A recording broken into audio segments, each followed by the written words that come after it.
Around Los Angeles, the fierce Santa Ana winds are set to return this week, bringing the possibility of a new round of fires. Now, just last hour, LA officials confirmed at least 24 people are dead. Many others are still missing.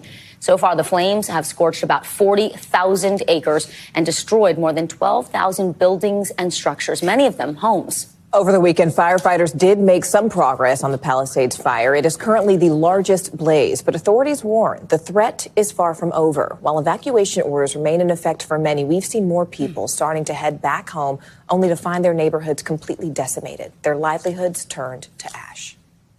We worked so hard to get here, and now to see it this way.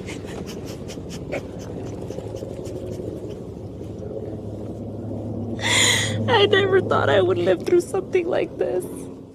California Governor Gavin Newsom told NBC News' Meet the Press the wildfires will likely go down as one of the worst natural disasters in United States history.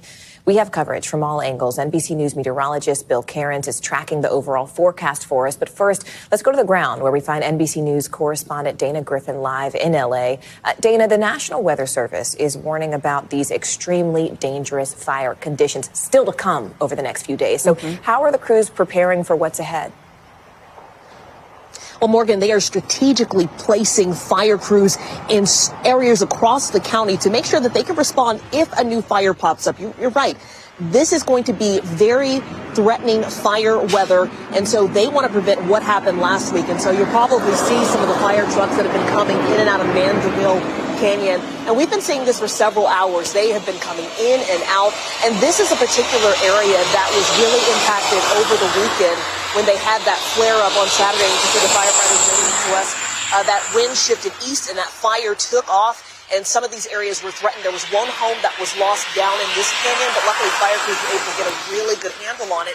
And so they know people are frustrated. People have been evacuated for days, and they were allowing people to be escorted in over the weekend, but they said they are not doing that anymore. They are going to wait until after this next wind event is over, until it is safe. They did, however, say this because there are some pets that have been inside homes since people evacuated on Tuesday, and there's a major concern for those pet owners. You can come to a checkpoint like the one behind us where the National Guard has been staged. Give them your information. They do have officers that can go to your home and check on those pets and those much needed medications. Yeah. Vicki Morgan. We've seen some of those emotional reunions for people too, which is good news. Dana, we're also starting to learn more about the 24 people who died during these fires. What can you tell us about them? You know, we are still waiting to identify all of them, but some of the stories are already coming out. Most of those deaths occurred